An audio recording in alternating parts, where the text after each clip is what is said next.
রোগ হওয়া এবং রোগ থেকে সুস্থ হওয়া এই পুরো বিষয়টি কার হাতে? চিকিৎসাবিজ্ঞান এক ধরনের উত্তর দেয়, আর আমাদের বিশ্বাস ও বাস্তবতা আমাদের অন্য একটি গভীর সত্যের মুখোমুখি করে। আসুন আজ এই বিষয়টি নিয়ে একটু গভীরভাবে চিন্তা করা যাক। অনেকের মনে প্রশ্ন জাগে, রোগ ব্যাধি কি শুধুই শরীরের একটি জৈবিক প্রক্রিয়া, নাকি এর পেছনে কোনো মহান আল্লাহর চূড়ান্ত সিদ্ধান্ত থাকে? আমরা যদি আমাদের চারপাশের বাস্তবতার দিকে তাকাই, তবে উত্তরটা খুব স্পষ্ট হয়ে যায়। আমরা বুঝতে পারি যে রোগ থেকে সুস্থ করার মালিক একমাত্র আল্লাহ। চলুন বিষয়টাকে যুক্তি দিয়ে প্রমাণ করা যাক। প্রথম প্রমাণ, করোনার সময় আমরা যা দেখলাম। করোনা মহামারীর সময় একটি অদ্ভুত বিষয় লক্ষ্য করা গেছে। অনেক তরুণ যুবক যাদের ইমিউন সিস্টেম বা রোগ প্রতিরোধ ক্ষমতা ছিল চমৎকার, গায়ে প্রচুর শক্তি ছিল, তারাও করোনায় আক্রান্ত হয়ে মারা গেছেন। অন্যদিকে অনেক বৃদ্ধ মানুষ যাদের ইমিউন সিস্টেম দুর্বল ছিল এবং বেঁচে থাকার আশা কম ছিল, তারা আশ্চর্যজনকভাবে সুস্থ হয়ে বাড়ি ফিরেছেন।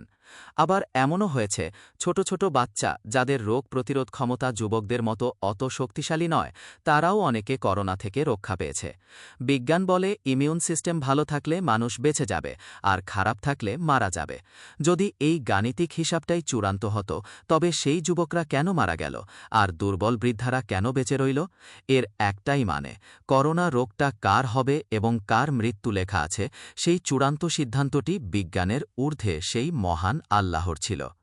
দ্বিতীয় প্রমাণ, দৈনন্দিন বাস্তব জীবন থেকে আরও উদাহরণ দেওয়া যায়। ধরুন আপনি এমন একটা এলাকায় গেলেন যেখানে সবার সর্দি কাশি বা জ্বর হয়েছে। আপনি সেখানে সময় কাটিয়ে আসলেন, কিন্তু আপনার কিছুই হলো না। অথচ অন্য একজন ব্যক্তি খুব কড়াকড়িভাবে ঘরের ভেতর সেফটিতে থাকলেন, তবুও তার সর্দি কাশি শুরু হয়ে গেল। কেন এমন হয়? সুরক্ষার সব ব্যবস্থা থাকা সত্ত্বেও মানুষ কেন আক্রান্ত হয়? কারণ রোগ কার হবে সেটা সম্পূর্ণ আল্লাহর ইচ্ছাই হয়। আরেকটি সাধারণ উদাহরণ দেখা যায় খাবার ও লাইফস্টাইল নিয়ে। একজন মানুষ খুব সুন্দর ডায়েট মেনটেন করেন, ক্ষতিকর খাবার খান না, নিয়ম মেনে চলেন, তবুও হুট করে তার ফুসফুসে ক্যান্সার ধরা পড়ল এবং তিনি মারা গেলেন। আবার অন্যদিকে এমন মানুষকেও দেখা যায় যে সারা জীবন ধরে বিড়ি সিগারেট খাচ্ছে, কিন্তু তার ফুসফুসে কোনো সমস্যাই নেই। কারণ হলো একটাই, রোগ দেওয়ার মালিক আল্লাহ। অনেকের শরীরে জীবাণু থাকে, কিন্তু আল্লাহর রহমতে সেই জীবাণু তাদের কোনো ক্ষতি করতে পারে না। আমি নিজেই এর সাক্ষী। করোনার সময় আমি সুরক্ষিত ছিলাম আল্লাহর বিশেষ অনুগ্রহে। রোগ কার হবে আর কার হবে না, তা আল্লাহই ঠিক করেন। আমি মনে করি রোগ সারার থেকে অনেক বেশি ইম্পর্ট্যান্ট বিষয় হল রোগ হওয়া এবং রোগ নির্ণয় করা। কোন ডাক্তারের কাছে রোগ সারবে তার চেয়েও বড় বিষয় হল কোন রোগ হয়েছে। এমনকি ডাক্তার সেই রোগটি ঠিকমতো নির্ণয় বা ধরতে পারবেন কিনা, তার উপরও পুরো চিকিৎসা নির্ভর করে। হয়তো কারো জ্বর হয়েছে, কিন্তু তার আসলে অন্য কোনো বড় সমস্যা ছিল, যা ডাক্তার ধরতেই পারলেন না। সুতরাং রোগ হওয়া এবং সেটি সঠিক সময়ে সঠিক উপায়ে ধরা পড়া, পুরো বিষয়টি মানুষের নিয়ন্ত্রণের বাইরে। ডাক্তার কেবল চিকিৎসা করেন, কিন্তু সুস্থ করার ক্ষমতা ওষুধের ভেতর আল্লাহ দিলেই কেবল তা কাজ করে।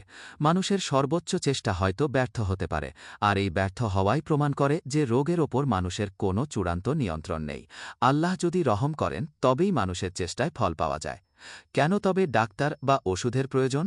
এখন আপনার মনে সবচেয়ে বড় প্রশ্নটি জাগতে পারে, রোগ যদি আল্লাহ দেয় এবং আল্লাহ সারায়, তবে কেন ডাক্তারের প্রয়োজন? কেন স্বাস্থ্য সচেতনতার প্রয়োজন? আল্লাহ তো চাইলেই অলৌকিকভাবে যে কাউকে সুস্থ করে দিতে পারতেন। এর উত্তর হল, মহান আল্লাহ এই পৃথিবীকে একটি নির্দিষ্ট নিয়ম বা সিস্টেমের মধ্যে সৃষ্টি করেছেন। একে বলা হয় দাওয়াল আসবাব বা কারণের জগৎ। আগুন যেমন পোড়ায় এবং পানি তৃষ্ণা মেটায়, তেমনি ওষুধ রোগ নিরাময়ে কাজ করে।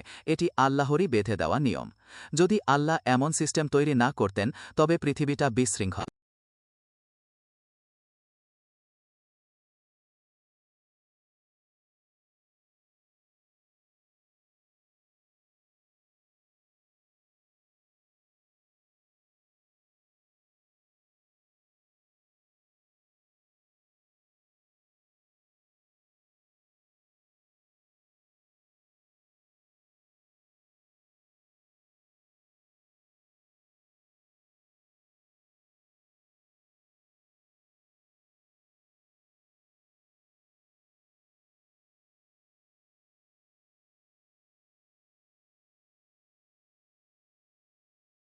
হ্যাঁ, আমি লেখাটি সম্পূর্ণ পড়েছি।